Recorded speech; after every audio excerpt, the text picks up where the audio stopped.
I think it's a joke. I looked at the people. They're not representative of this country.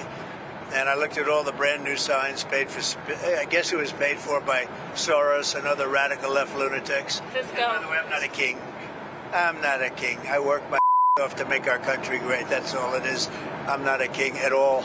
So, look, Donald Trump won 77 million votes. He won 2,600 out of 3,100 counties.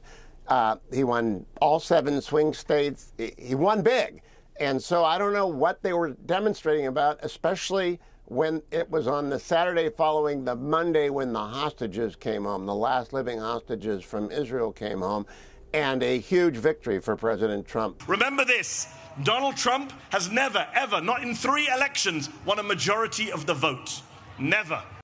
That's pretty incompetent analysis from Mehdi Hassan. Okay, first you heard President Trump on the No Kings protest, and then commentator Hugh Hewitt simply asking why the theme No Kings. Trump won the majority, the popular vote, the Electoral College, all the swing states, nearly 85% of all U.S. counties. And then you heard former MSNBC anchor Mehdi Hassan, whose show was canceled, widely claiming Trump never won a majority. Joining us now from House Oversight, Texas Congressman Pat Fallon. Congressman, it's always a pleasure to see you again. What's your take on what you just heard? Because the president and Hugh Hewitt and other commentators are saying the power already belongs to the people. The majority of them voted for Trump, and he's, implementing his campaign promises he made.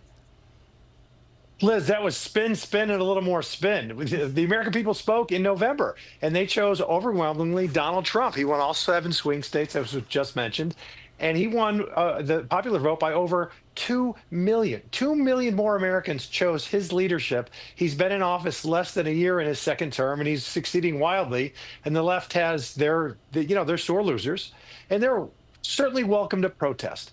But if they're saying that it was 7 million, I'm guarantee you it was a fraction of that figure. I mean, so what we're looking at is that the Democrats looked like they were trying to opportunistically use the No Kings protests to pressure Republicans in the shutdown fight because, this is right as Trump got the return of the hostages kidnapped by Hamas, the ceasefire deal, Mideast peace plan. Let's show the footage of young men who showed up to a protest in Chicago waving a Charlie Kirk flag, supporting Charlie Kirk. Congressman, there was rioting and vandalism, and including at a Portland ICE facility. But the Democrats are not making any headway in the polls on the shutdown and the protests. They're only up by 1.6 points in Real Clear Politics polling averages.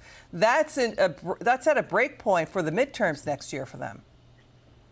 Oh, there's no doubt. And I'll tell you something else, Liz, a little breaking news. A few of the Democrats that I know that are more reasonable flat out told me that they will not be able to cut a deal and open the government back up until this No Kings protest had run its course, because they were fearful that these protesters would turn their wrath and ire on the Democrats. So I knew that this government shutdown wasn't going to end until at least sometime past the 18th.